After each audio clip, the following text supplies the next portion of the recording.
તો આપણે શરૂઆત કરીએ. કાલે શું ભણ્યા હતા આપણે? ગ્રેવિટેશન ચાલુ કર્યું હતું ને? શું ચાલુ કર્યું હતું? પહેલી વસ્તુ શું હતી? ગુરુત્વાકર્ષણનો નિયમ. થોડુંક બેઝિક રિવિઝન કરી નાખીએ. ગુરુત્વાકર્ષણ બળ કેટલું હોય છે? F બરાબર g m1 m2 upon r square. g નું મૂલ્ય કેટલું હોય? 6.67 ગુણ્યા 10 ની -11. ઓકે, ચલો પછીનો ટોપિક આપણે જોઈએ તો ગુરુત્વ પ્રવેગ. g તો શું થાય છે? ગુરુત્વાકર્ષણના કારણે ઉત્પન્ન થતો પ્રવાહ એટલે ગુરુત્વ પ્રવાહ લઈએ છીએ. સૂત્ર શું યુઝ કરે? g બરાબર gm upon r square. Okay, આ તમને દળના સ્વરૂપમાં છે. બીજું આપણે વધારે શું યુઝ કરીએ છીએ? ઘનતા વાળું સૂત્ર. શું આવે? g બરાબર 4/3 પાઈ rho g r. ઓકે, સપાટી પર મૂલ્ય કેટલું હોય? 9.8. ચલો હવે g માં થતા ફેરફાર ચાર રીતે કર્યું હતું. ચાર અલગ અલગ વસ્તુ જોઈ હતી. એક તો પૃથ્વીના આકારના કારણે કે પૃથ્વીનો આકાર લંબવૃત્તીય જેવો છે અને શું થાય? વિષુવવૃત્ત પાસે અંતર કેવું છે? વધારે છે અને ધ્રુવ પાસે ઓછું છે. તો સૂત્ર ઉપરથી જોશું તો આપણને શું મળશે? ધ્રુવ પાસે તમને શું મળશે? g વધારે અને વિષુવવૃત્ત પાસે g કેવો હશે? ઓછો હશે. કેવો છે? ઓછો. ચાલો હવે ઊંચાઈ સાથે, તો ઊંચાઈ સાથે જઈએ તો શું થાય? ફેરફાર થાય. હંમેશા ઊંચાઈ છે કે ઊંડાઈ છે, હંમેશા g નું મૂલ્ય શું થવાનું છે? ઘટવાનું છે. શું થશે? ઘટશે. ઓકે, તો h double less then r હોય તો ઊંચાઈ સાથે ફેરફાર કેટલો છે? ડેલ્ટા g બાય g બરાબર 2h/r. કેટલો હોય? 2h/r. અને ઊંડાઈએ જઈએ ત્યારે ડેલ્ટા g બાય g બરાબર d/r. કેટલો થાય? d/r. એની પછી ભ્રમણ એટલે પૃથ્વી ગોળ ગોળ ફરે છે. તો ગોળ ગોળ ફરે છે તો એના કારણે થતા ફેરફારો. તો કોના અક્ષને અનુલક્ષીને ફરે છે? આપણને ખબર છે. શું છે? ધ્રુવ વાળી અક્ષને અનુલક્ષીને ફરે ને? ઓકે, તો શું આવશે સૂત્ર તમારે? g ઇક્વેટર બરાબર g minus omega square cos square lambda. Lambda શું છે? અક્ષાંશ. શું છે? અક્ષાંશ. તો વિષુવવૃત્ત પાસે અક્ષાંશ કેટલો હોય? 0 અને ધ્રુવ પાસે 90 ડિગ્રી. આના ઉપરથી પણ ખબર પડશે ધ્રુવ પાસે જે ફરે છે એના કારણે ધ્રુવ પાસે કઈ ફેરફાર થતો નથી. એમ ધ્રુવ પાસે કેટલો હોય? g જોવાનો છે. એટલે ફરે છે એના કારણે શું છે? ધ્રુવ ઉપર કઈ બદલાય નહીં. એનો આપણે એક MCQ છે.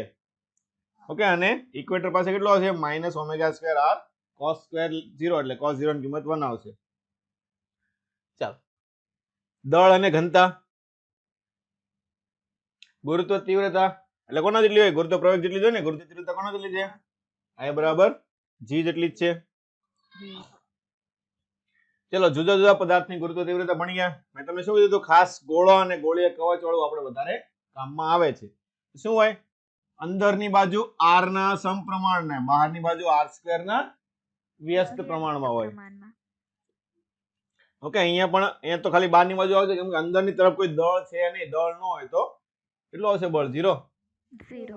એટલે અંદરની બાજુ કેવું હશે? I 0 ને બહારની બાજુ તો આપણને ખબર છે r સ્ક્વેર ના વ્યસ્ત પ્રમાણમાં હોવાનું છે. પછી રિંગ અને તકતી માટે જે આપણે એટલું બધું પૂછાતું નથી. ગુરુત્વ સ્થિતિમાન શું હશે સૂત્ર? Minus gm upon r. શું હશે? Minus gm upon r. હવે એ પણ રિંગ માટે અને ગોળીય કવચ માટે. ગોળીય કવચ માટે આપણે ઘણી વખત પૂછાય છે. શું થાય? બહારની તરફ કેટલું હોય? r ના વ્યસ્ત પ્રમાણમાં હોય તો અહીંયા દેખાય જ છે. ઓકે, અંદરની તરફ કેવું હોય? અચળ હોય ને વોલ્ટેજ. સ્થિતિમાન એટલે શું લઈએ? વોલ્ટેજ લઈએ ને. આપણને ખબર છે સપાટી પર જેટલો એટલો જ ક્યાં હોય? અંદર તરફ હોય. હા, તો અંદરની તરફ કેવો છે? સરખો ને બહારની તરફ r ના વ્યસ્ત પ્રમાણમાં. ગ્રાફ કેવો છે? માઇનસ. કેવો છે? માઇનસ વાળો. ચાલો, એની પછી ગોળા માટે શું મેઇન વસ્તુ યાદ રાખવાની છે? v સેન્ટર ઉપર કેટલું હોય? સપાટી કરતા 3/2 ગણું. કેટલું હોય? 3/2 ગણું હોય છે. પછી ગુરુત્વીય સ્થિતિ ઊર્જા શું હશે? Minus g m1 m2 upon r. આપણે u નું સૂત્ર લખે ને, q into v. શું લખે? તો અહીંયા શું હશે? m into v આવશે. શું હશે? m into v. એટલે v ભાગ્યા m કરી નાખો એટલે તમને શું મળી જાય? સોરી, v into m કરી નાખો u મળી જાય ને. v શું તો આપણે માઇનસ gm upon r હતું. અહીંયા શું છે? gmm upon r. અહીંયા પણ ઈ જ થયું. શું થયું? સેન્ટર ઉપર કેટલું હોય? સપાટી કરતા 3/2 ગણું. કેમ કે વોલ્ટેજ છે એને ખાલી આપણે m વડે જ ગણું છે ને. આમાં બીજું કઈ નવું કર્યું છે નહીં. મતલબ શું છે? ગુરુત્વ સ્થિતિમાન જેવું હતું એવું જ કોના માટે હોય? ગુરુત્વ સ્થિતિ ઊર્જા માટે હોય કે ન હોય? ચલો આગળ, નિષ્ક્રમણ વેગ કોને કહેવાય? પદાર્થને અહીંયાથી ફેંકો તો પાછો આવવો જોઈએ નહીં. મતલબ મિનિમમ કેટલો વેગ આપ્યો તો શું થાય? ગુરુત્વાકર્ષણ મુક્ત થઈ જાય. તેનો કહેવાય નિષ્ક્રમણ વેગ કહે છે. સૂત્ર આપણે શું યાદ રાખવાનું છે? √2gm upon r અથવા તો સ્મોલ g ના સ્વરૂપમાં √2gr. ઓકે, તો પૃથ્વીની સપાટી પર કેટલો છે આપણી પાસે? 11.2 કિલોમીટર પ્રતિ સેકન્ડ. જો ઘણી વખત દાખલા પૂછાય છે આપણે નિષ્ક્રમણ વેગના. ચલો એની પછી અલગ અલગ વેગ સાથે આપણે સરખામણી કરી છે કે વાયુની આરએમએસ ઝડપ કે પૃથ્વી કોઈ પણ ગ્રહ ઉપર વાતાવરણ ક્યારે બને કે જેનો વાયુનો વેગ છે એ નિષ્ક્રમણ વેગ કરતા કેવો હોવો જોઈએ? ઓછો હોય તો જ ત્યાં પડ્યો રહે ને. તો વાયુનો વેગ નિષ્ક્રમણ વેગ કરતા વધુ હોય તો બહાર વહી જાય મૂકીને, તો વાતાવરણ ત્યાં બને નહીં. પછી હું જ્યાં પૃથ્વીની સપાટી પર તમે દાખલા કે નિષ્ક્રમણ વેગ કરતા ઓછા વેગે ફેંકો તો કેટલી ઊંચાઈ જશે તે ઊંચાઈ આપણે તારવીથી શું કરવાનું? કુલ ઉર્જા સંરક્ષણ મૂકવાનું. નોર્મલી શું યાદ રાખવાનું? કુલ ઉર્જા સંરક્ષણ મૂકવાનું કે સ્થિતિ ઉર્જા પ્લસ ગતિ ઉર્જા બરાબર અંતિમ સ્થિતિ ઉર્જા પ્લસ ગતિ ઉર્જા. ઓકે, ચલો આગળ. એ જ રીતે બહાર નાખી દીધો નિષ્ક્રમણ વેગ કરતા જો વધારે વેગ આપ્યો તો બહાર જઈને પણ ગતિ કરશે. તો એના માટે સૂત્ર શું આવશે? ડાયરેક્ટ શોર્ટમાં યાદ રાખી લો તો v' બરાબર √v² - ve². ઓકે, પછી કોઈ પદાર્થને તમારે શું બનાવવાનું છે? બ્લેક હોલ બનાવ્યો તો એની ત્રિજ્યામાં કેટલું સંકોચન કરવું પડે? બ્લેક હોલ કોને કહેવાય? કે એનું ગુરુત્વાકર્ષણ બળ એટલું પ્રબળ છે કે એમાંથી પ્રકાશ પણ બહાર નીકળી શકતો નથી. એટલે મિનિમમ વેગ કેટલો હોવો જોઈએ? એસ્કેપ વેલોસિટી પ્રકાશના વેગ જેટલી. ઓકે, ચાલ પછી કેપ્લરના નિયમો ભણ્યા હતા આપણે. પહેલો નિયમ, બીજો નિયમ અને ત્રીજો નિયમ. તો પહેલો નિયમ શું છે? કક્ષા કેવી છે? ભ્રમણ કક્ષા આપણે પૃથ્વી માટેની લંબવૃત્તીય. બીજો નિયમ શું છે? ક્ષેત્રીય વેગ કેવો હોય છે? અચળ. આના ઉપરથી આપણે તાર્યું છે કોણીય વેગમાન અચળ હોય છે. એના ઉપરથી આપણે શું કહીએ? ક્ષેત્રીય વેગ અચળ. એટલે આપણે અહીંયા જોયું તો શું છે? જ્યારે સૂર્યથી દૂર હોય ત્યારે તેનો શું હોય છે? વેગ ઓછો, અને સૂર્યની નજીક આવે ત્યારે વેગ વધારે હોય છે. ચાલો એની પછી ત્રીજો નિયમ શું છે? t² ચલે છે. એ ક્યુબ યાદ રાખવાનું. શું યાદ રાખવાનું? કે ગ્રહનો આવર્તકાળનો વર્ગ અર્ધ દીર્ઘ અક્ષના ઘનના સમપ્રમાણ હોય. સેમ ટુ સેમ વસ્તુ આપણે ઉપગ્રહમાં આવશે કે t² ચલે છે r³. શું આવશે? t² ચલે છે r³. ચાલો એની પછી આપણે આજનો નવો ટોપિક ચાલુ કરવાનો છે. હાલો, કાલના જે ભણી ગયા એમાં કોઈને કઈ ડાઉટ છે? બોલો. કાલે ભણી ગયા એમાં કોઈને કઈ ડાઉટ? ના. ઓકે,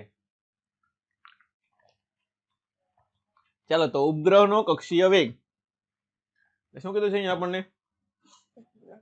ઉપગ્રહ માટે કેન્દ્રગામી બળ ગુરુત્વાકર્ષણ બળ પૂરું પાડે છે. ચાલો તો mv²/r. ઉપગ્રહ આપણે ખબર છે ને, ઉપગ્રહ શું છે? પૃથ્વીની ફરતે આમ ગોળ ગોળ ફરતો જ રહેતો હોય ને. શું થાય? ગોળ ગોળ ફરતો રહે. ના તો અંદર આવે ના તો બહાર જાય. એવું થાય કે ન થાય? અંદર એનો આવે ને બહાર પણ ન જાય. મતલબ નંજન રહેતો છે. ચલો કઈ ગતિ કરે? વર્તુળમાં ગતિ. તો કયું બળ લાગતું હોય? કેન્દ્રગામી બળ. બહારની તરફ કેટલું લાગતું હશે? અહીંયા mv²/r. આવું થાય ને. અને અંદરની તરફ ગુરુત્વાકર્ષણ કયું લાગે? ગુરુત્વાકર્ષણ બળ લાગે કે ન લાગે? ઓકે, તો બંને બળ કેવા છે? સરખા છે તો જ એની કક્ષામાં રહેશે ને. બોલે તો શું થશે? Fg કે ગુરુત્વાકર્ષણ બળ તમારે કેટલું હશે? કેન્દ્રગામી બળ જેટલું હશે. ચલો મૂકી દો કેન્દ્રગામી બળ, ગુરુત્વાકર્ષણ બળ g m upon r². અહીંયા આવશે mv²/r. તો mm ઉડી જાય. તમારે શું કરવું છે? કેટલાના વેગથી એને ગતિ કરાવવી પડે? શું કરવું પડે? ઉપગ્રહનો વેગ કેટલો રાખવો પડશે. v આવશે તો 1r ઉડી જશે. તો v² બરાબર gm/r. તો v બરાબર શું આવશે? √gmr આવશે. ઉપગ્રહનો કક્ષીય વેગ કેટલો હોય છે? √gm/r. ઓકે, આ વસ્તુ તમારે યાદ રાખવાની છે. ઉપગ્રહનો કક્ષીય વેગ હશે √gm/r. ઓકે, ચલો gm બરાબર gr², r બરાબર r+h. આપણને ખબર છે શું છે? પૃથ્વીની સપાટીની બહાર હોય ને ઉપગ્રહ, તો આવું છે અંતર છે અને પૃથ્વીની સપાટીથી ઊંચાઈ છે h. આવું થાય કે ન થાય? તો મતલબ સ્મોલ r ની કિંમત કેટલી છે તમારે? એક તો પૃથ્વીની ત્રિજ્યા પ્લસ સપાટીથી ઊંચાઈ. ઓકે, અહીંયા તમે gm/r+h પણ લખી શકો છો. ખબર પડી ગઈ અહીંયા સુધી બધાને? હવે જો તમને એમ કીધું કે કોઈ સેટેલાઇટ એવો વાપર્યો છે કે પૃથ્વીની સપાટીની નજીક ગતિ કરે છે. ક્યાં ગતિ કરે છે? સપાટીની નજીક. હવે સપાટીની નજીક હોય શું છે અહીંયા આપણે જો ગ્રહની સપાટીથી નજીક હોય તો h તમે લગભગ કેટલો લઈ શકો? 0. મતલબ r ની સરખામણી તો h નાનો થઈ ગયો ને. એકાદ 2 કિલોમીટર નજીક ગતિ કરતો હોય તો શું થાય કે 6400 કિલોમીટર ને એમાં 2-3 કિલોમીટર એડ કરવી કે ન કરવી ફરક પડે? ન પડે ને. શું થાય 6400 કિલોમીટરમાં 1-2 કિલોમીટર એડ કરી તો કઈ ફરક પડવાનો છે નહીં. તો શું થાય h બરાબર 0 લઈ લો તો r બરાબર શું છે તમારે? r પ્લસ h થાય તો h ઉડી જાય તો r બરાબર શું થઈ જાય તમારે? r થઈ જશે કે નહીં? શું થઈ જાય? r બરાબર r થઈ જાય. તો ચાલો હવે મૂકી દે. ચાલો તો v બરાબર શું આવશે? Under route gm upon r. ક્યારે આ વસ્તુ હશે? જ્યારે ઉપગ્રહ સપાટીની નજીક હશે. ક્યાં છે? સપાટીની નજીક. હવે સ્મોલ g ના સ્વરૂપમાં લઈએ. ચલો સ્મોલ g નું સૂત્ર આપણી પાસે શું હતું? gm upon r square. તો gm upon r છે. શું છે? gm upon r. તો શું લખાય છે? gr લખાય ને. શું લખાય? g into r. તો આને બીજા સ્વરૂપમાં શું લખાય? સ્મોલ g into r લખાશે કે નહીં? અહીંયા સુધી ખબર પડી બધાને? ચલો બીજું એક શોર્ટકટ આપણે યાદ કરવાનું છે. હાલો આપણે હમણાં ભણી ગયા નિષ્ક્રમણ વેગ. બોલો નિષ્ક્રમણ વેગનું સૂત્ર શું છે? v બરાબર under root of 2gm upon r. અને આપણે ગ્રહનો ઉપગ્રહનો કક્ષીય વેગ શું આવ્યો? Under root of gm upon r. તો under route gm upon r ની જગ્યાએ v લખીએ કયો? તો શું થશે? v escape velocity બરાબર રૂટ 2 into v. ખબર પડી કે નહીં? તો escape velocity કેટલી હશે? કક્ષીય વેગના રૂટ 2 ગણી. કેટલી હોય? કક્ષીય વેગના રૂટ 2 ગણી હશે. ઓકે, તે આપણે તમારે શોર્ટકટ તરીકે યાદ રાખવાનું છે. ઘણી જગ્યાએ તમે યુઝ કરી શકો. શું છે? escape velocity રૂટ 2 into કક્ષીય વેગ થશે. ચાલો એની પછી ઉપગ્રહનો આવર્તકાળ. મેં તમને હમણાં કીધું ને શું આવશે? t સ્ક્વેર ચલે છે r ક્યુબ. શું આવે? t સ્ક્વેર ચલે છે r ક્યુબ. તો કઈ રીતે આવે તે વસ્તુ આપણે જોઈએ. ચાલો ઉપગ્રહ ને ગ્રહ પહેલા તો આવર્તકાળ કોને કહેવાય બોલો? એક પરિભ્રમણ પૂરું કરવા માટે લાગતો સમય થાય ને. શું થાય? એક પરિભ્રમણ પૂરું કરવા માટે લાગતો સમય.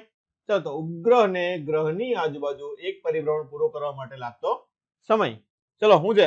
r વર્તુળમાં ફરતો હોય તો વેગ આપણે શું લખીએ? અંતર ભાગ્યા સમય. શું લખીએ? ચાલો તો એક પરિભ્રમણ પૂરું કરે તો અંતર કેટલું કાપે? 2πr. કેટલું કાપશે? 2πr. તેના માટેનો સમય આવર્તકાળ t. તો t બરાબર શું લખાશે? 2πr છેદમાં v થઈ જશે. ચાલો આપણો ઉપગ્રહનો વેગ તો આપણે હમણાં ગોત્યો. કેટલો આવ્યો હતો ઉપગ્રહનો વેગ? બોલો. Under root of gm upon r આવે ને. તો 2πr છેદમાં root gm upon r t. ચલો t સ્ક્વેર કરી નાખો. હું કરી નાખો t સ્ક્વેર. તો અહીંયા 4 pi સ્ક્વેર r સ્ક્વેર નીચે gm upon r એટલે r ઉપર જશે તો r નો ઉપર શું થઈ જશે? હવે ઘન થઈ જાય. તો અહીંયા શું આવશે? t સ્ક્વેર ચલે છે r ક્યુબ. જો આની ઉપરથી દાખલા આપણે ઘણી બધી વખત પૂછાય છે. તો ઉપગ્રહના આવર્તકાળ અને અંતર. ક્યાંથી અંતર છે? r અંતર એ પૃથ્વીના કેન્દ્રથી. શું સૂત્ર લેવાનું? t સ્ક્વેર ચલે છે r ક્યુબ. ઓકે, આ સૂત્ર તમારે ખાસ યાદ રાખવાનું છે. બધાએ પેમ્પલેટમાં ટીક કરી લેવું. ચાલો હવે પછી બીજી વસ્તુ આપેલી છે કે પૃથ્વી અને ઉપગ્રહની ભ્રમણ કક્ષાની દિશા એક જ હોય તો સાપેક્ષ આવર્તકાળ કેટલો લખાય? t બરાબર ts પ્લસ t છેદમાં t માઇનસ ts. અને જો ભ્રમણ અને બંનેની દિશા કેવી હોય? વિરુદ્ધ હોય તો શું કરવાનું? સરવાળો કરવો પડે ને. તો ts t છેદમાં t પ્લસ ts થશે. ઓકે, ચાલો હવે આગળ જોઈએ ઉપગ્રહની ઊંચાઈ. ઓકે, આ તમે એઝ એ MCQ તરીકે પણ તમે એને લઈ શકો કે ઉપગ્રહ કેટલી ઊંચાઈએ હશે. ચલો તો આપણે હમણાં ભણી ગયા t સ્ક્વેર બરાબર શું આવ્યું હતું આપણે? 4 pi સ્ક્વેર r નો ઘન છેદમાં gm. હવે આવ્યું હતું કે નહીં? ચલો ઊંચાઈ ગોતવાની છે તો r આપણને ખબર છે સ્મોલ r કેટલું હોય છે? r પ્લસ h લખીએ ને. શું લખીએ? r plus h. અહીંયા મૂકી દો. પેલા ને આપણે અંડર રૂટ લઈ લે t બરાબર અંડર રૂટ 2 પાઈ બહાર રાખીએ આપણે 4 પાઈ સ્ક્વેર છે એટલે 2 પાઈ અંડર રૂટ r r એટલે શું લઈએ અહીંયા લખી નાખીએ ને r પ્લસ h તો r પ્લસ h નો ઘન છેદમાં gm આ થઈ ગયું તો આપણે શું ગોતવાનું છે h તો r પ્લસ h નો ઘન કરવો તો t સ્ક્વેર બરાબર 4 pi square r plus h નો ઘન છેદમાં gm ચાલો r પ્લસ h ના ઘનને કરતા બનાવો r પ્લસ h નો ઘન બરાબર શું થશે gm t સ્ક્વેર છેદમાં 4 પાઈ સ્ક્વેર ચાલો આનું ઘનમૂળ કાઢવું પડશે શું કાઢવું પડે ઘનમૂળ તો ચાલો r પ્લસ h બરાબર શું થાય gm t સ્ક્વેર છેદમાં 4 પાઈ સ્ક્વેર આખાની 1/3 ઘાત h બરાબર શું થાય r ઓલી બાજુ જવા દો તો gm t સ્ક્વેર છેદમાં 4 પાઈ સ્ક્વેર ની 1/3 ઘાત માઇનસ r અંતર ખબર પડી કે નહીં તો ઉપગ્રહ કેટલી ઊંચાઈ હશે તે શોધવા માટેનું સૂત્ર થઈ ગયું કે ન થઈ ગયું જો તમને આવર્તકાળ ખબર હોય તો ઉપગ્રહ કેટલી ઊંચાઈ હોય એ તમને અહીંયાથી ગોતી શકશો તો ઊંચાઈ આપણે મોટાભાગે કયા ઉપગ્રહની ગોતતા હોઈએ છીએ આપણે એમસીક્યુ માં પૂછાઈ ગયેલું તે વસ્તુ ભૂસ્થિર ઉપગ્રહ કયો ઉપગ્રહ ભૂસ્થિર શા માટે કહીએ છીએ આપણે એને જો બે ભાગ પડે ને ભૂ અને સ્થિર ભૂ એટલે શું થાય જમીન શું થાય જમીન તો જમીન થી કેવો દેખાવો જોઈએ સ્થિર અહીંયાથી તમે જોતા હો તો તમને એમ જ લાગે સ્થિર જ છે પણ એકચ્યુઅલી શું થાય આપણે પૃથ્વી પણ હલે છે ને શું છે પૃથ્વી પણ ગોળ ગોળ ફરે છે એ રીતના ઉપગ્રહ પૃથ્વી અને ઉપગ્રહ બંને શું થાય એક સાથે ફરતા હોય તો કેવું લાગે આપણને સ્થિર લાગે ને કેવું લાગે સ્થિર ખબર પડી કે ન પડી એમ બંને એક સાથે એક જ હરખા વ્યક્તિ ફરતા હોય તો બંને કેવા લાગે સ્થિર લાગશે તો શું છે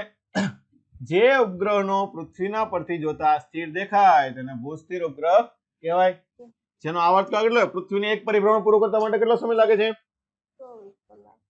24 કલાક લાગે છે તો મતલબ ભૂસ્થિર ઉપગ્રહનો આવર્તકાળ પણ કેટલો હશે 24 કલાક કે પૃથ્વી જેમ ફરતી હોય એમ જ ઉપગ્રહ ફરવાનો છે ચાલો તો t બરાબર 24 કલાક 24 કલાકની સેકન્ડ કેટલી થાય 86400 કેટલી સેકન્ડ થાય 86400 ચાલો આવર્તકાળનું સૂત્ર આપણે હમણાં આવી ગયું t બરાબર શું હતું 2 પાઈ અંડર રૂટ બોલો r નો ઘન છેદમાં gm આ બરાબર કેટલો હશે તમારે 24 કલાક લખી શકો શું લખી શકો 24 કલાક તો આપણે હમણાં h નું સૂત્ર ગોત્યું હતું એના ઉપરથી તમે ગોતશો તો તમારે r બરાબર કેટલું આવશે 42000 કિલોમીટર અથવા તો લગભગ તમારે શું યાદ રાખવાનું 7r કેટલું 7r આ સ્મોલ r શું છે ક્યાંથી અંતર છે પૃથ્વીના કેન્દ્રથી ઓકે તો ખાસ ધ્યાન આપવાનું તો સપાટીથી કેટલું અંતર થશે 36000 કિલોમીટર જે આપણે નીટમાં પૂછાઈ ગયેલું છે ઓકે ખબર પડી કે નહીં તો ખાસ ધ્યાન રાખવાનું સપાટીથી કેટલું હોય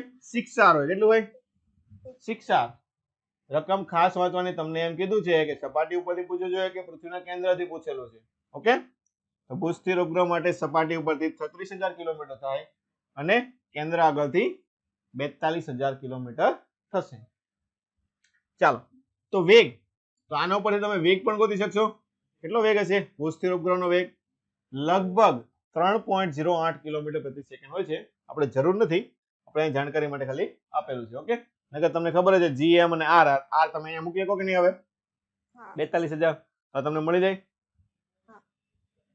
ચાલો હવે ઉપગ્રહનો કોણીય વેગમાન શું લેવાનું છે ઉપગ્રહનું કોણીય વેગમાન તો કોણીય વેગમાન સતત આપણને ખબર છે સર l બરાબર mvr થાય શું થાય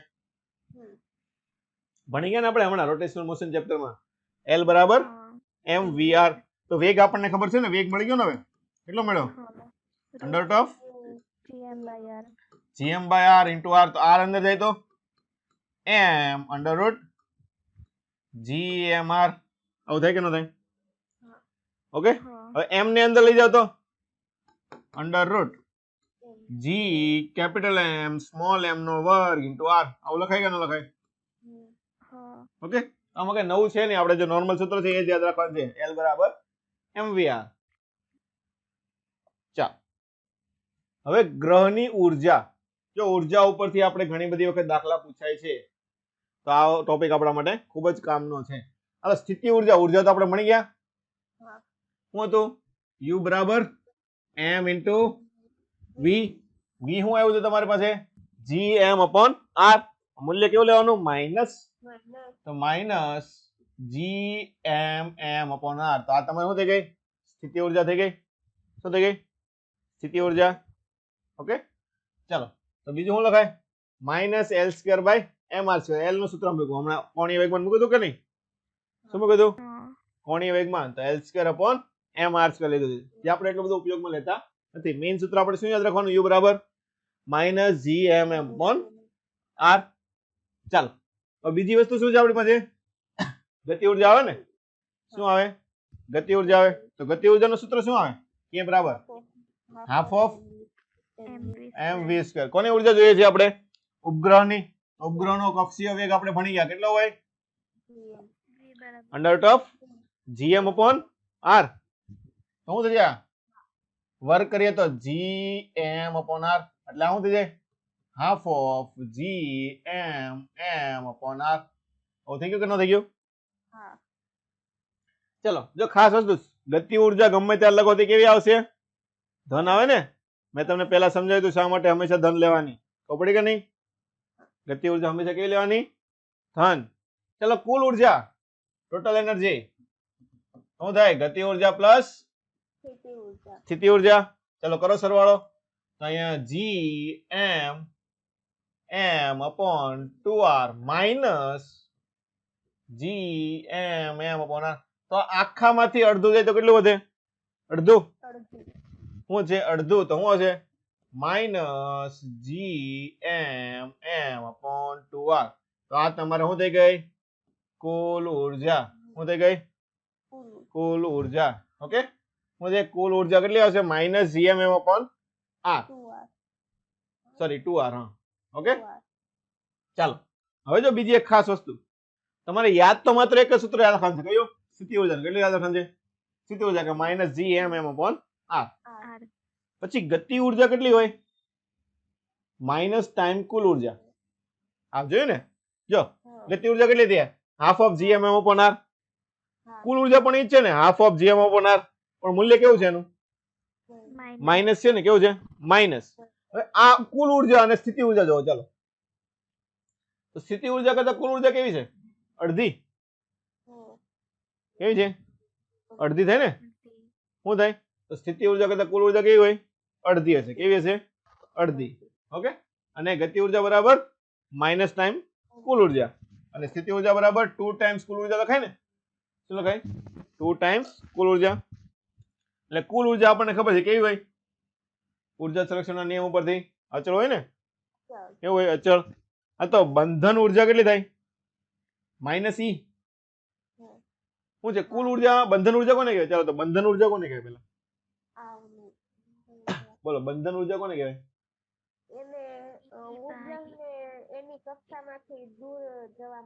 શું છે બંધન ઊર્જા એટલે પેલા તો બાંધી રાખેલો હોય ને ઉપગ્રહ ઉપગ્રહ શું છે પૃથ્વીની ગોળ ગોળ ફરે છે પૃથ્વી હારે બાંધી રાખેલો છે શું છે બાંધી રાખેલો છે કે પૃથ્વી હોય ત્યાં લગી ગોળ ગોળ ફરવાનું છે બાંધીને કાપી નાખવું હોય તો શું કરવું પડે એટલી એની જેટલી ઊર્જા છે એટલી સામે ઊર્જા આપી દો તો શું થઈ જાય કુલ ઊર્જા કેટલી થઈ જાય 0 એટલે અનંત અંદર વહી જાય ને અનંત અંદર વહી જાય એટલે શું થાય ઉપગ્રહથી દૂર ગયો મતલબ બંધન ઊર્જા શું છે એટલી ઊર્જાથી બંધાણેલો છે કેટલી ઊર્જાથી આપણી પાસે સ્થિતિ ઊર્જા કેટલી છે ઉપગ્રહની gm upon r કેટલી છે m અને ગતિ ઊર્જા કેટલી છે plus half of gm upon r એટલે કુલ ઊર્જા કેટલી આવી આપણી પાસે માઇનસ ક્યાં ગયો અહીંયા છે ને માઇનસ gm upon 2r એટલી એની પાસે કુલ ઊર્જા છે એટલી બીજી સામે પ્લસ ઊર્જા આપી દો તો શું છે બાર વહી જાય કે ન વહી જાય તો એની બંધન ઊર્જા શું આવશે માઇનસ ઈ આવશે એટલે gmm upon 2r ખબર પડી બધાને અહીંયા સુધી તો સૂત્ર કયું યાદ રાખવાનું સ્થિતિ ઊર્જાનું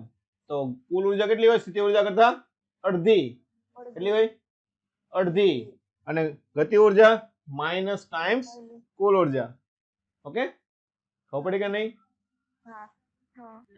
ચાલો આગળ જોઈએ હવે ઉપગ્રહની કક્ષા બદલાવાથી તેમાં થતા ફેરફારો ઓકે ચલો કક્ષા બદલાય એટલે તમને અહીંયા કીધું છે જો અહીંયા દોરેલું જ છે શું કીધું છે અહીંયા આપણે બે રાઉન્ડ થોડાક વધારે મારી દઈએ એટલે અહીંયા તમને ખબર પડી જાય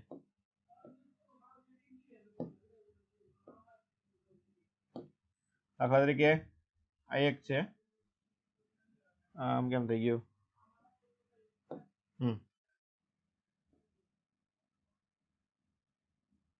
થોડીક જાડી કક્ષા થઈ ગયેલી છે, થોડીક પતલી કરી નાખીએ, દેખાય આપણને. ચાલો આ પહેલી કક્ષા થઈ ગઈ. અત્યારે ઉપગ્રહ આ કક્ષામાં છે. ઓકે, હવે ફોર એક્ઝામ્પલ આપણે બીજી કક્ષા દોરી નાખીએ.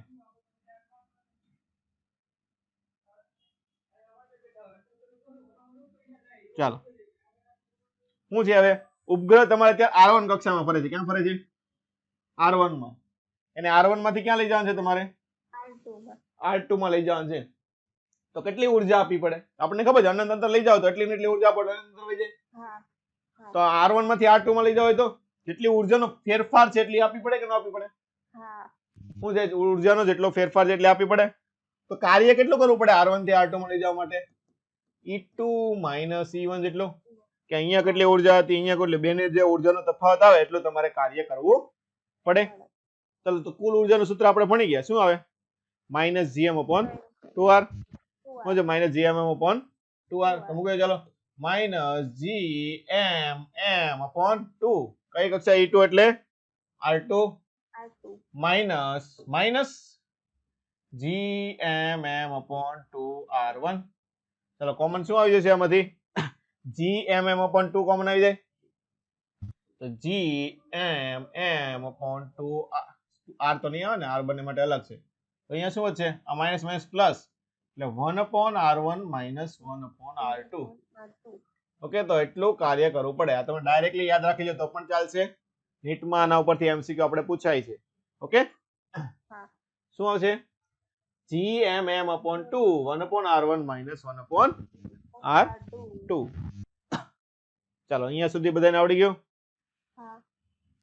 ચાલો થઈ ગયું. આપણે મેઇન ટોપિક આપણે કવર કરી લીધો કે કાર્ય કેટલું કરવું પડે કે એક કક્ષામાંથી બીજી કક્ષામાં. ચાલો હવે R2 > R1 છે તો બીજી બધી રાશિ માટે આપણે જોઈ લઈએ. તો કક્ષીય વેગનું સૂત્ર શું હતું? √Gm/r. શું હતું? √Gm/r. એટલે વેગ છે √r ના સમપ્રમાણમાં થાય, સોરી વ્યસ્ત પ્રમાણમાં થાય ને. કેવું થાય? વ્યસ્ત પ્રમાણમાં થશે. તો શું થાય? r વધે, R1 થી R2 માં એટલે r વધે તો વેગ ઘટે. તો વેગ કેવો આવશે? ઘટશે. ચલો આવર્તકાળ ભણી ગયા. t² ચલે છે r3. શું સૂત્ર લખીએ છીએ આપણે? t² ચલે છે r3. તો t ચલે છે r ની 3/2 ઘાત. તો r વધે તો આવર્તકાળ વધે. આપણને ખબર છે 12 ની કક્ષા હોય તો પરિભ્રમણ પૂરું કરવા માટે સમય કેવો લાગે? વધારે જ લાગવાનો છે. ચલો રેખીય વેગમાન p બરાબર mv. શું લખાય? વેગમાનનું સૂત્ર m * v. તો v એટલે શું આવશે? 1/√r. તો p ચલે છે 1/√r આવી જાય કે નહીં? ઓકે, તો શું થાય? v ઘટે છે તો વેગ પણ ઘટવાનું છે ને, રેખીય વેગમાન પણ. ચલો કોણીય વેગમાન તો l બરાબર mvr. આવું થાય કે નહીં? તો જો કોણીય વેગમાન માટે l બરાબર આપણે mvr લખો તો શું આવશે? m. v માટે શું આવશે? √Gm/r. અને આવડો 12r. તો √r ઉડી જાય તો શું છે? અહીંયા l ચલે છે √r આવશે. શું આવશે? l ચલે છે √r. l ચલે તો r વધે તો l વધશે. શું થાય? l વધે. ચાલો ગતિ ઉર્જાનું સૂત્ર આપણે ભણી ગયા હમણાં. શું હતું? Gmm/2r. શું હતું? Gmm/2r. એટલે g k અને r એકબીજાના વ્યસ્ત પ્રમાણમાં. r વધે તો k ઘટે.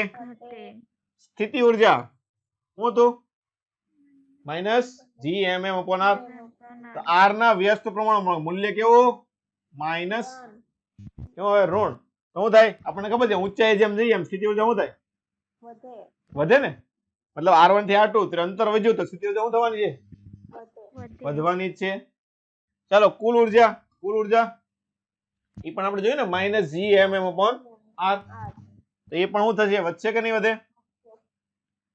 ચાલો બંધન ઉર્જા r ના વ્યસ્ત પ્રમાણ થાય ને, આનું કેવું મૂલ્ય લેવાનું? ધન મૂલ્ય. આ કેવી થાય? બંધન ઉર્જા ઘટે ને.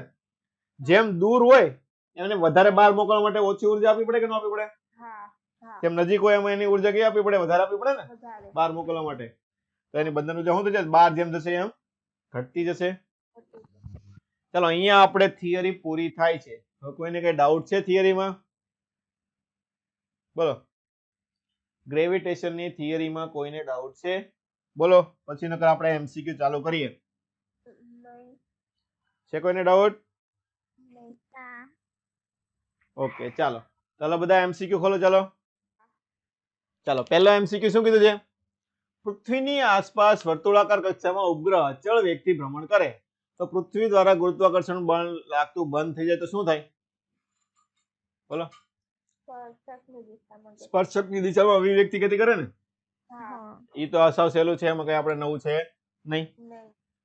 ચાલો, પૃથ્વીના કેન્દ્ર પર પદાર્થનું વજન 0 હોય ને? જી નું મૂલ્ય 0 થઈ જાય કે નહીં? જેમ અંદર જતો એમ જી ઘટતો જાય ને કેન્દ્ર આગળ જી કેવો થઈ જાય? 0.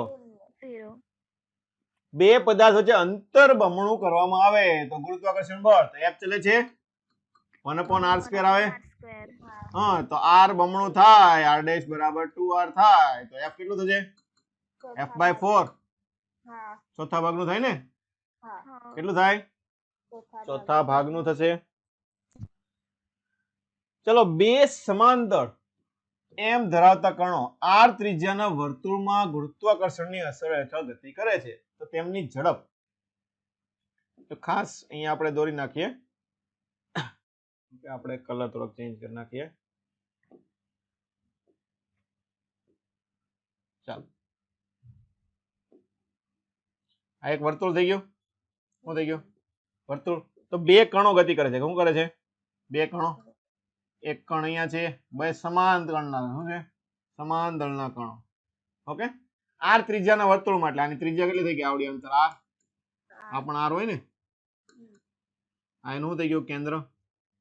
ચાલો, તેનો વેગ ગોતવાનો છે. કોના કારણે માત્ર ગતિ કરે છે? ગુરુત્વાકર્ષણ બળના કારણે ને? તો ગુરુત્વાકર્ષણ બળ કોના જેવું હોય? બોલો. વર્તુળમાં ફરતો હોય તો કયું બળ લાગતું હોય? કેન્દ્રગામી બળ. તો ગુરુત્વાકર્ષણ બળ કોના દ્વારા પૂરું પડતું હોય? કેન્દ્રગામી બળ દ્વારા. બંને એકબીજાને સંતુલન કરતા હોય ને? તો છે ગુરુત્વાકર્ષણ બળ બરાબર કેન્દ્રગામી બળ. ચલો, ગુરુત્વાકર્ષણ બળ કેટલું હોય? G(m²) સરખા છે ને? G(m²)/r². r કેટલું લેવાનું? બંને દળ વચ્ચેનું અંતર કેટલું છે? 2r. આ વસ્તુ ધ્યાન રાખવાની. ખબર પડી કે નહીં? શું આવશે અહીંયા? 2r² બરાબર mv²/r. એમાં તો r જ આવે ને, ત્રિજ્યા r. ઓકે, આ એક વસ્તુ ધ્યાન રાખવાની કે વર્તુળમાં ભ્રમણ કરે તો r નહીં લઈ લેવાનું. શું આવશે? બંને વચ્ચેનું અંતર 2r આવે. શું આવે? 2r. ચાલો હવે ગણો. એક એમ ઉડી જાય તો Gm/4r² બરાબર v²/r. ચલો, એક r ઉડી ગયો તો v² બરાબર શું હશે? Gm/4r. તો v બરાબર 1/2 √Gm/r. એટલે જવાબ તમારો થશે ઓપ્શન નંબર સી થશે. તો પડી બધાને? ચાલો આગળનો દાખલો કે પૃથ્વીનું દળ તમને આપેલું છે જે સૂર્યની આજુબાજુ અમુક કોણીય ઝડપથી ગતિ કરે છે તો 1.5 × 10⁸ કિલોમીટરની ત્રિજ્યામાં ભ્રમણ કરે છે તો સૂર્ય દ્વારા લાગતું ગુરુત્વાકર્ષણ બળ. ચલો, સૂર્ય દ્વારા લાગતું ગુરુત્વાકર્ષણ બળ કેટલું હોય? કેન્દ્રગામી બળ છે ને? હમણાં જ આપણે એમસીક્યુ ગણી ગયા. બરાબર શું આવે? Gmm/r². જો આપણે સૂર્યનું દળ આપ્યું હોત ને તો ડાયરેક્ટ આપણે આ મૂકી દે. ખબર પડી કે નહીં? પણ સૂર્યનું દળ આપણને આપેલું છે નહીં, તો કેન્દ્રગામી બળ લખાઈ દો mr ઓમેગા સ્ક્વેર. તો અહીંયા બધી વસ્તુ આપણને આપેલી છે તો મૂકી દો. 6 × 10⁴ r. 1.5 × 10 કેટલી ઘાત? 11. ખાસ જોવાનું એકમ એમાં આપ્યું છે કિલોમીટર છે, મીટરમાં ફેરવવાનું તો 3 ઘાત એડ થાય કે ન થાય? ઓકે, આ વસ્તુ ધ્યાન રાખવાની. અને ઓમેગા સ્ક્વેર એટલે 2 નો વર્ગ 4 અને 10⁻14. હાલો, શું છે? 10⁻14 ઘાત. ચલો ગણ નાખો. તો 6 ચોક 24, 24 × 2 એટલે 36. 24 માંથી 14 જાય એટલે 10 ઘાત ને 11 ઘાત એટલે 21 ઘાત. જવાબ શું હશે? 36 ગુણ્યા 10 ની 21 ઘાત થશે. ચલો નેક્સ્ટ એમસીક્યુ ગણીએ. ચલો, ચંદ્ર અને પૃથ્વીના કેન્દ્ર વચ્ચેનું અંતર ડી છે. શું છે? બંને વચ્ચેનું અંતર કેપિટલ ડી છે. તો પૃથ્વીનું દળ ચંદ્ર કરતા 81 ગણું છે. એટલે માસ ઓફ અર્થ બરાબર 81 ટાઈમ માસ ઓફ મૂન. હા, તો પૃથ્વીના કેન્દ્રથી કેટલા અંતરે ગુરુત્વાકર્ષણ બળ શૂન્ય હશે? આ રીતનું હોય ને. દાખલા તરીકે આ પૃથ્વી છે, દોરી નાખી. શું કરી નાખે? આ પૃથ્વી છે. હવે અહીંયાથી થોડાક અંતર શું છે? ચંદ્ર છે. તો આપણે નોર્મલ રીતે દોરી નાખીએ. શું છે? હા, પેન છે ને. કેમ બહાર આવ્યું? નીચે જા. ચાલો, આ એક પૃથ્વી છે, આ એક ચંદ્ર છે. તો બંને વચ્ચેનું અંતર કેટલું આપ્યું તમને? Capital D. કોઈ પણ અંતર પૃથ્વીથી અંતર ગોતો છે. ધારી લો કે પૃથ્વીથી x અંતરે. કેટલા અંતરે? x અંતરે. તો અહીંયાથી આ અંતર કેટલું થાય? d - x. ચલો, અહીંયા શું કરવાનું છે? તમારે ગુરુત્વાકર્ષણ શૂન્ય કરવાનું છે. શું થાય? ગુરુત્વ તીવ્રતા 0 કરવું પડે ને. શું કરવું પડે? તીવ્રતા 0 કરવી પડે કે નહીં? તો gm/r² તમારે શું બંને માટે કેવું લાગુ છે? સમાન લાગુ છે ને. અહીંયા કોઈ m દળનો પદાર્થ મૂક્યો તો આના કારણે આ બાજુ લાગતું બળ ને આના કારણે આ બાજુ લાગતું બળ બંને કેવું કરવું પડે? સરખું. ચલો તો મૂકી દો. ચલો, તો પહેલા શું છે? પૃથ્વીના કારણે ગોતીએ. કોના કારણે? પૃથ્વીના. તો gme/r અંતર કેટલું છે આપણે? x². બીજી બાજુ ચંદ્ર દ્વારા gm છેદમાં અંતર d - x². બસ આપણે હવે શું ગોતવાનું છે? x ગોતવાનું છે. શું ગોતવાનું છે? x. ચાલો ગણતરી કરી નાખો. આવડી જાય. તો m ની બરાબર શું જાય? 81 mm છેદમાં x² બરાબર અહીંયા mm છેદમાં d - x². તો આવડી ગયું. ચલો વર્ગમૂળ કાઢ નાખો બંને બાજુ. તો 9/x અહીંયા 1/d - x ક્રોસ ગુણાકાર કરી નાખો. 9d - 9x બરાબર x. તો 10x બરાબર 9d. તો x બરાબર 9/10d. કેટલું આવશે? 9/10d અંતરે શું હશે તમારે? બંને વચ્ચેનું ગુરુત્વાકર્ષણ બળ કેવું હશે? 0. ઓકે, ચાલો હવે આગળ વધીએ. શું કીધું છે હવે આપણે આગળના MCQ માં? કે પૃથ્વીની આસપાસ ભ્રમણ કરતા ઉપગ્રહ માટે કેન્દ્ર ત્યાગી બળ અને ગુરુત્વાકર્ષણ બળ F સમાન હોય તો ઉપગ્રહ પર લાગતું કુલ બળ કેટલું હશે? F જ હોય ને. કેટલું હોય? F જ રહેવાનું છે ને. ઓકે, બે માંથી એક બળ લઈ શકો ને. શું લઈ શકો? બે માંથી કોઈ પણ એક. ચલો, m દળના બે ટુકડા કરેલા છે. શું છે? m દળના બે ટુકડા, એક xm અને એક 1 - xm. તો x ની કઈ કિંમત માટે તેમની વચ્ચે લાગતું ગુરુત્વાકર્ષણ બળ આપેલા અંતર માટે મહત્તમ થાય? શું કરવાનું છે? બે x ની કિંમત એવી ગોતવાની છે કે બંને વચ્ચે લાગતું ગુરુત્વાકર્ષણ બળ કેવું થાય? મેક્સિમમ થાય. કેવું થાય? મેક્સિમમ કોઈ પણ અંતર માટે. ઓકે, ચાલો તો બળ કેટલું છે? પહેલા તો ગુરુત્વાકર્ષણ બળ F બરાબર gm1 એટલે xm, m2 એટલે 1 - x * m છેદમાં r². આવું થયું. ચલો શું કરવાનું છે આપણે? અંતર માટે બળ મહત્તમ. તો આપણે મહત્તમ ન્યૂનતમની શરત શું આવે? પેલા બંનેને અલગ અલગ કરી નાખીએ. ઓકે, આપણે ગણતરી કરવામાં સહેલું પડશે કે g x m² r² minus એવો છે g m² x² upon r². આવું થાય કે ન થાય? ચલો આ f આવી ગયું. આપણને ખબર શું છે? અંતર માટે બળ મહત્તમ. તો આપણે શું કરીએ? મહત્તમ ન્યૂનતમની શરત વિકલન કરીને 0. શું કરવાનું? વિકલન કરીને 0. ચાલો તો કરો વિકલન. તો ઘાત આગળ એક ઘાત ઓછી. x નું વિકલન તો 1 થઈ જશે. અહીંયા gm² r² માઇનસ અહીંયા ઘાત આગળ એટલે 2gm² x r² બરાબર 0. ચાલો તો બંનેને સરખાવી દો તો gm²/r² તો નીકળી જાય 0 થઈ જાય બોલો દેખાણું કે ન દેખાણું હેલો આને આ બદલી જાવ ચાલો તો શું આવશે gm²/r² બરાબર 2gm²x/r² તો આવડી જાય તો x બરાબર શું આવશે 1/2 તો શું આવશે મતલબમાં અડધા અડધા ભાગ પાડવા પડે કેવા ભાગ પાડવા પડે અડધા અડધા બે ટુકડા એક સરખા ટુકડા કરશો તો બંને વચ્ચેનું ગુરુત્વાકર્ષણ બળ કેવું થાય મેક્સિમમ થાય તો પડી કે ન પડી કેવો ભાગ પાડવા પડે અડધા અડધા એટલે જવાબ આવશે અહીંયા તમારે x 1/2 ચાલો આગળ m અને સ્મોલ m અને કેપિટલ M ધરાવતા બે ગોળા હવામાં હોય તેમની વચ્ચે લાગતું ગુરુત્વાકર્ષણ બળ F છે હવે બંને ગોળાને 3 વિશિષ્ટ ઘનતા ધરાવતા પ્રવાહીમાં ડુબાડવામાં આવે તો નવું બળ કેટલું લાગે હલો અંદર વચ્ચે કંઈક મૂકે તો ગુરુત્વાકર્ષણ બળ બદલાઈ જાય બળ માધ્યમ ઉપર આધાર રાખે છે આપણે ગુરુત્વાકર્ષણ બળ નહીં ને અવકાશમાં હોય તો એટલું જ લાગે પૃથ્વીની હવામાં હોય તો એટલું જ લાગે પાણીમાં હોય તો પણ એટલું જ લાગવાનું છે તો ગુરુત્વાકર્ષણ બળ કયા એક ઉપર આધાર રાખતું નથી ગમે ત્યાં મૂકેલા હોય ચલો r ત્રિજ્યા ધરાવતા બે ગોળા સંપર્કમાં છે તો તેમની વચ્ચે લાગતું ગુરુત્વાકર્ષણ બળ કોના સમપ્રમાણમાં હોય બોલો બોલો કોના સમપ્રમાણમાં હોય r ની 4 ઘાત કઈ રીતે આવે શું આવશે પહેલા તો જો બે સંપર્કમાં રાખી દેવાના અહીં આપણે રાખી દઈએ ચાલો આ પેલો એની બાજુમાં બીજો બંને સરખે સરખા લઈ લઈએ આ બંને આવી ગયા સંપર્કમાં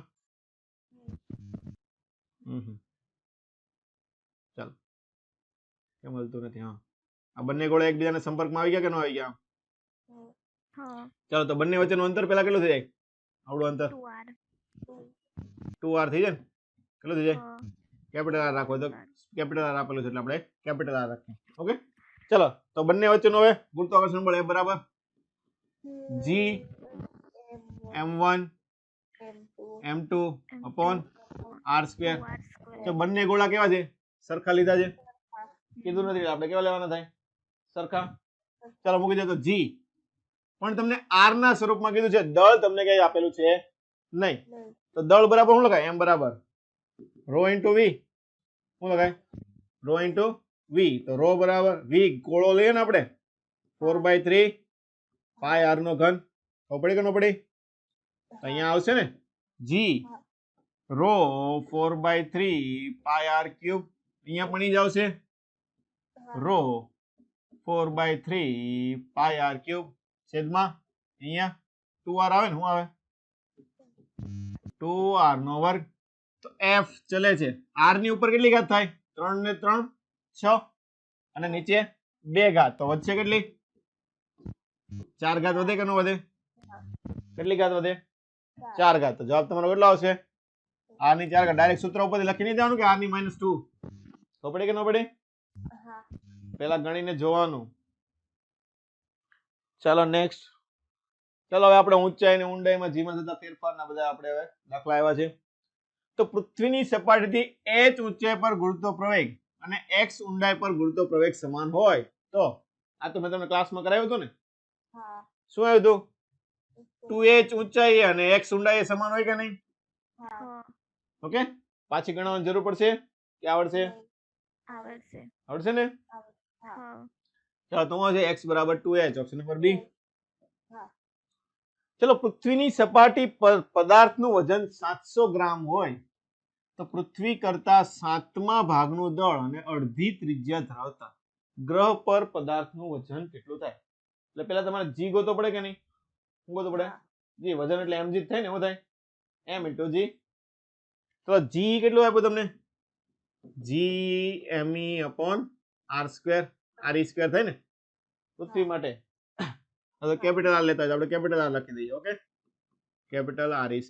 હવે કોઈ પણ ગ્રહ એટલે g પ્લેનેટ શું છે g mass of planet r of planet નો વર્ગ હવે શું કીધું છે દળ કેટલું છે 7મા ભાગનું કેટલું છે 7મા ભાગનું અને ત્રિજ્યા અડધી, તો ત્રિજ્યા અડધી કરો તો 1/2 નો વર્ગ એટલે 4 ઉપર જશે અને દળ 7મા વર્ગનું એટલે શું હશે જીપી બરાબર 4/7 જી. આવું લખાય કે ન લખાય? અને વજન લખવું હોય તો શું લખાય? ડબલ્યુ બરાબર mg લખાય ને? શું લખાય? mg. એટલે આ જેવો છે એ જ વજન ઉપર થશે 4/7 વજન અર્થ. આવું લખાય કે ન લખાય? ચલો કરી નાખો 4/7 અને કેટલું આપેલું છે અહીંયા 700.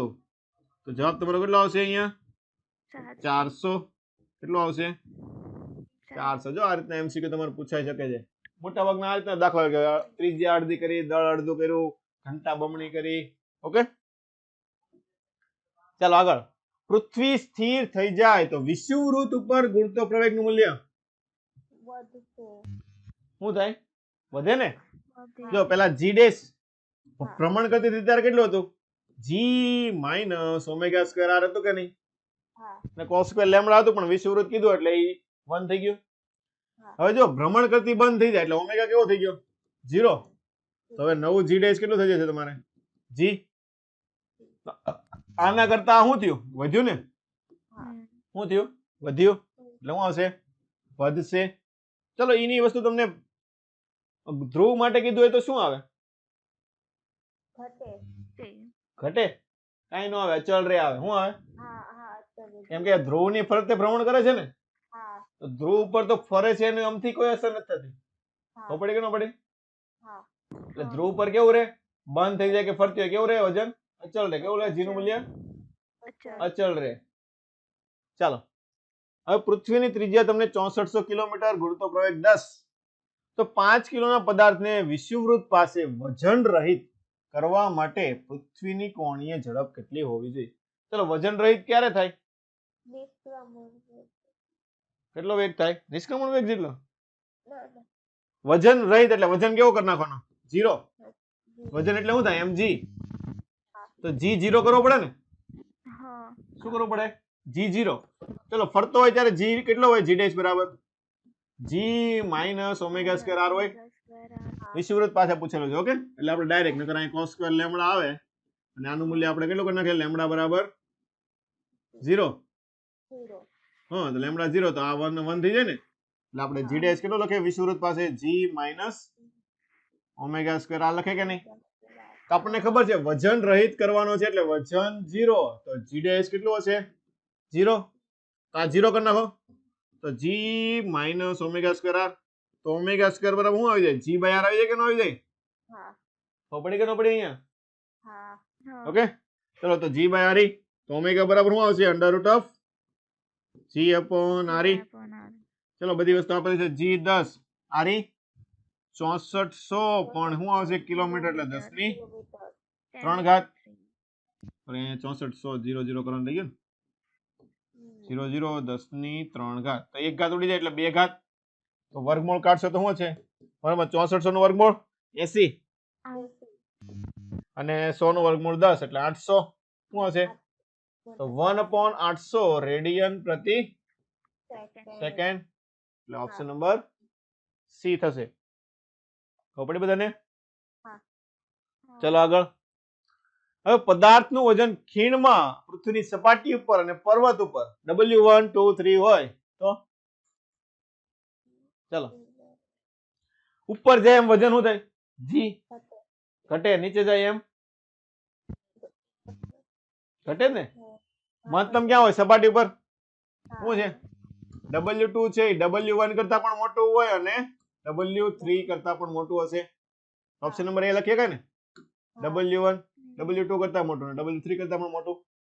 ખબર પડી કે ન પડી? આગળ.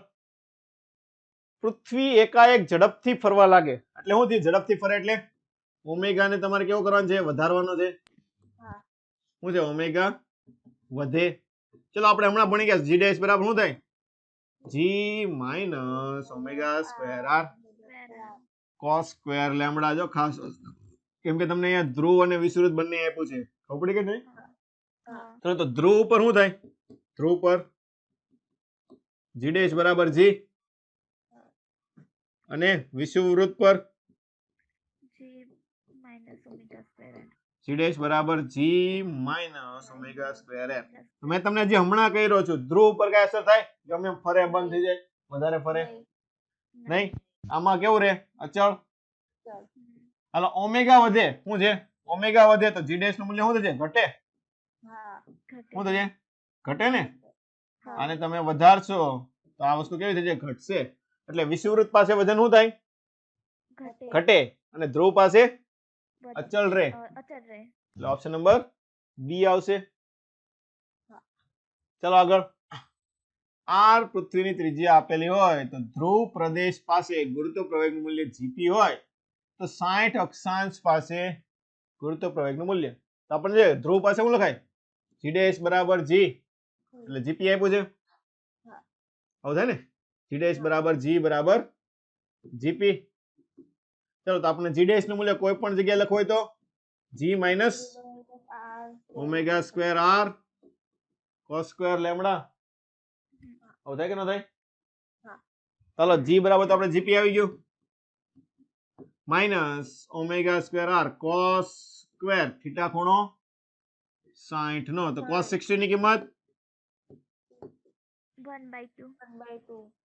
1/2 તો 1/2 નો વર્ગ 1/4 એમાં શું પૂછવાનું હોય કે લવા છે gp minus 1/4 r omega square ચલો નેક્સ્ટ એમસીક્યુ પૃથ્વીની સપાટીથી કેટલી ઊંડાઈ પર g નું મૂલ્ય સપાટી કરતા n માં ભાગનું થાય શું કીધું છે બોલો ફરીથી સપાટીથી કેટલી ઊંચાઈ આપી કે ઊંડાઈ ઊંડાઈ શું કીધું ઊંડાઈ n માં ભાગનું કરવાનું છે કેટલાનું કરવાનું છે n માં ભાગનું કરવાનું છે એટલે તમારે d/r કરવાનું થાય ચલો ઊંડાઈ ઉપર આપણને ખબર છે શું આવે gd બરાબર g 1 - d/r યાદ છે ને શું થાય ઊંડાઈ ઉપર કેટલું કરવાનું છે ઊંડાઈ ઉપર n માં ભાગનું એટલે g/n કરી શકો તો g/n બરાબર g 1 - d/r તો તમારે શું ગોતવાનું છે સપાટી કરતા શું કરે કેટલી ઊંડાઈ એટલે d ગોતવાનું થાય શું ગોતવાનું થાય d ચલો તો g ઉડી જાય તો 1/n બરાબર 1 - d/r તો d/r આ બાજુ આવજો ચલો તો 1 - 1/n લસા લ્યો તો n - 1/n તો d બરાબર શું આવશે r/n - 1/n એટલે ઓપ્શન નંબર બી બી થશે ને હવે એની પછી પૃથ્વીની સપાટીથી કેટલી ઊંચાઈ પર g નું મૂલ્ય સપાટી કરતા 25% જેટલું થાય તો ઊંચાઈ વાળું સૂત્ર મૂકવાનું ઓકે જો ટકાવારી વધારે છે એટલે આપણે મેઈન સૂત્ર જ મૂકશું g નું સૂત્ર શું આવે gm/r² સપાટી પર શું થયું સપાટી પર થઈ ને હવે h ઊંચાઈ હોય તો શું લખાય gm/r+h નો વર્ગ લખાય ને શું લખાય r+h નો વર્ગ એટલે ઊંચાઈ ઉપર કેટલું છે અથવા તો ડાયરેક્ટ આપણે લખી દઈએ gh બરાબર g છેદમાં શું છે r+h વ્યસ્ત પ્રમાણ હોય ને gh નકર એવું લાગે શું કરવાનું બંનેનો ભાગાકાર કરો એટલે ખબર પડી જાય ખબર પડી કે નહીં શું હશે અહીંયા gs એટલે ખાલી g લખીએ શું લખીએ g/gh બરાબર શું હશે નીચે r² ને ઉપર r+h નો વર્ગ અને ઉપરથી તમે gh બરાબર ડાયરેક્ટ લખી શકો કે નહીં g r² છેદમાં r+h નો વર્ગ હું કીધું 25% કરવાનું છે કેટલું છે સપાટી કરતા 25% એટલે 25% એટલે કેટલું થાય ચોથા ભાગનું કેટલું થાય ચોથા ભાગનું એટલે અહીંયા g/4 g r² છેદમાં r+h નો વર્ગ આ g ઉડી ગયા ચલો બંને બાજુ વર્ગમૂળ લઈ શકો ને વર્ગ જ છે બધા એટલે 1/2 અહીંયા આવશે r અહીંયા આવશે r+h ક્રોસ ગુણાકાર કરીને ચાલો તો r+h બરાબર 2r તો h બરાબર કેટલો આવશે તમારે અહીંયા r શું થાય h બરાબર r એટલે r ઊંચાઈએ તમે જશો ત્યારે કેટલું g નું મૂલ્ય થાય ચોથા ભાગનું થશે કેટલું થાય ચોથા ભાગનું થશે ચલો આ MCQ સપાટી ઉપર ગુરુત્વ પ્રવેગ g છે અને પૃથ્વીની ચાક ગતિ ઉર્જા k છે. જો પૃથ્વીની ત્રિજ્યામાં 2% ઘટે, શું કરવાનું છે? ત્રિજ્યામાં ઘટાડો કરીએ તો ગતિ ઉર્જા અને ત્રિજ્યા સોરી બીજી g બે વસ્તુ આપણે ગોતવાની છે. તો g નું મૂલ્ય શું હતું? g નું સૂત્ર આપણે લઈએ ને, શું લખીએ? gm/r square. શું લખાય? ડેલ્ટા g બાય g બરાબર, જો ત્રુટિ નાની છે ને એટલે ડાયરેક્ટ આપણે ઓલું ઘાત આગળ વાળું લખીએ કે ને, ડેલ્ટા r બાય r એટલે આ કેટલો હશે તમારે? 4%. ડેલ્ટા g બાય g કેટલું થાય? 4%. તમને આ કેટલું આપેલું છે? 2% આપ્યું ને, શું છે 2%? હાલો બીજી વસ્તુ શું લેવા છે? ગતિ ઉર્જા. શું લેવા છે? ચાક ગતિ ઉર્જા. શું થાય? કોણીય વેગમાનનું સંરક્ષણ થાય. શું થાય? ફરે છે એટલે કોણીય વેગમાન સંરક્ષણ આવે ને, કેપ્લરના નિયમો. ઓકે, ચાક ગતિ ઉર્જાનું સૂત્ર શું થાય? k rotational L²/2i. શું લખીએ? L²/2i. જો પૃથ્વીને આપણે ગોળો માનીએ તો ગોળા માટે i નું મૂલ્ય રોટેશનલ આપણે ભણી ગયા i 2/5 mr સ્ક્વેર. આવું થશે કે નહીં? એટલે k કોના સમપ્રમાણમાં આવશે? 1/r square. તો આ જ થયું ને, g પણ 1/r સ્ક્વેર ના સમપ્રમાણમાં હતું કે નહીં? એટલે બંનેમાં શું થાય? ડેલ્ટા k બાય k બરાબર 2 times delta r by r. એટલે આ પણ તમારે કેટલું આવશે? 4%. પણ વધે કે ઘટે? વધે કે ઘટે? ત્રિજ્યામાં તમારે ઘટાડો કરવાનો છે. શું કરવાનો છે? તો અહીંયા તમને ખબર છે બંને એકબીજાને કેવા પ્રમાણ છે? વ્યસ્તમાં આવે ને. હા, તો r ઘટે તો g વધે. તે જ રીતે r ઘટે તો k વધે. તો બંનેમાં શું આવશે? વધે વધે. શું આવશે અહીંયા? ઓપ્શન નંબર સી 4% વધે અને આમાં 4% વધે.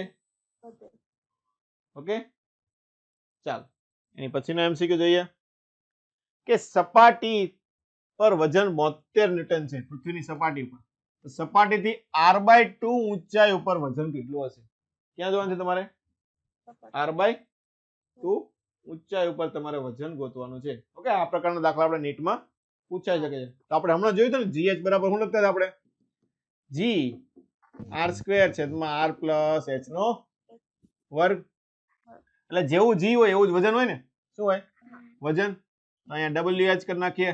w r² r plus h નો વર્ગ. ચાલો મૂકી દો. વજન 72, સપાટી પર r હોય અને h કેટલું આપ્યું છે તમને? r/2. ચલો r/2 એટલે શું થાય? 3/2. તો 3/2 નો વર્ગ 9/4 r² તો આવડી ગયું. આવશે 72/9 ગુણ્યા 4. 9 8 72, 8 ચોક 32. જવાબ તમારો કેટલો આવશે? r/2 ઊંચાઈ વજન 32 ન્યૂટન હોય. કેટલું હોય? 32 ન્યૂટન. ઓકે.